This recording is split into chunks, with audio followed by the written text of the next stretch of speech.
Depuis 7 siècles, nous sommes les ambassadeurs de cette culture, nous sommes les archives de cette culture et nous ne pouvons que faire ce travail, continuer à faire ce travail, à faire ce rôle de griot. We will talk about it, you know, because I think you need advice to know if it's... Et aujourd'hui, c'est vrai que l'histoire nous enseigne que nous sommes propriétaires de la Kora, tout comme des familles Kouyaté, Sissoko, etc., etc. Il y a aussi de l'autre côté, vous qui venez apprendre ici, vous êtes considérés comme des amateurs de cet instrument. Donc en un mot, nous sommes tous quelque part des messagers de cette musique, de cette culture, qui est la culture mandingue, qui est la culture des griots du Mandé. Il nous a emmenés aussi faire quelques sorties à Kirina. Kirina, c'est la ville la plus importante dans le Mandé, une des villes les plus importantes, puisque tout le village est griot. C'est la ville de Djali. Djali, c'est griot.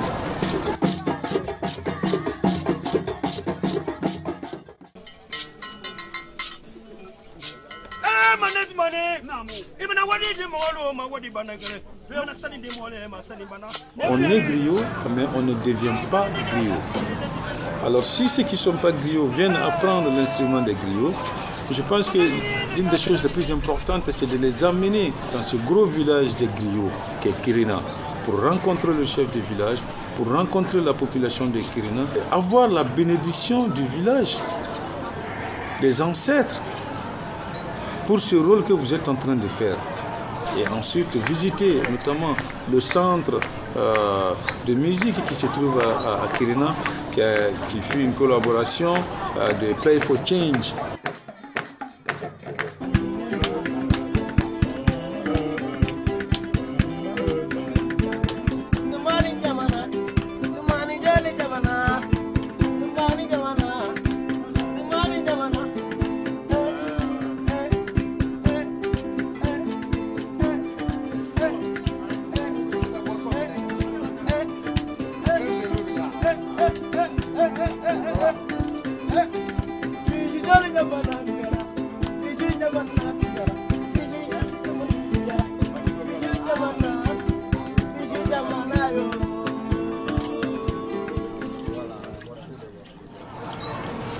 Apprendre à jouer à la kora ou le balafon ou le ngoni, ce n'est pas comme apprendre à jouer au piano ou à la guitare ou à la flûte ou au violon. Là-bas, non. Parce que quand vous êtes arrivé ici, vous avez constaté on n'apprend pas à jouer à la kora sans que vous donnez les 10 noix de cola et 500 francs CFA, qui ne vaut pas 1 euro. Puisque dans l'histoire, c'était d'abord 100 kouris, quand le kouri représentait l'argent ici, la monnaie ici, donc c'était 100 kouris et 10 cola, 10 noix de cola.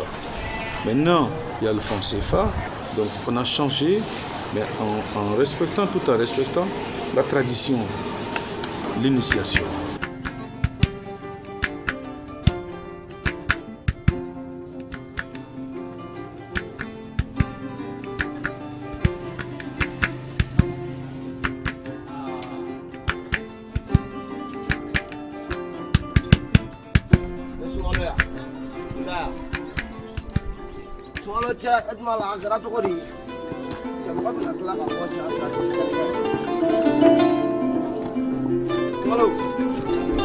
Ça, c'est pas bon.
il y a ça, il faut y aller à Kirina, il faut avoir la bénédiction, il faut suivre les rituels de l'apprentissage et ensuite jouer, théorie, pratique. Kora, elle est au centre de tout ça. C'est un instrument qui date de 7 siècles, qui continue à jouer de la musique traditionnelle de chez nous, mais qui reste aussi ouvert pour la musique électronique, pour la musique, pour le blues, pour le jazz, pour tout ce que vous voulez. C'est ça aussi. Donc il y a la tradition, mais il y a la modernité, il y a le passé, il y a le présent, il y a le futur. Donc c'est ça, c'est une rencontre.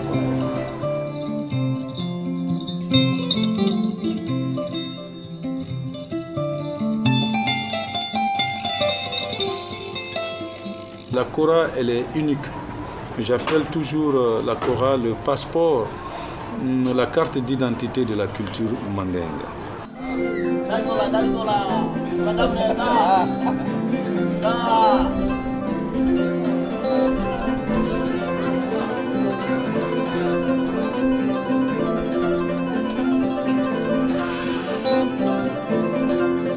Moi, je pense que si vous voulez vraiment apprendre, connaître cette musique, c'est une musique qui a une histoire, qui a une géographie, qui a des légendes.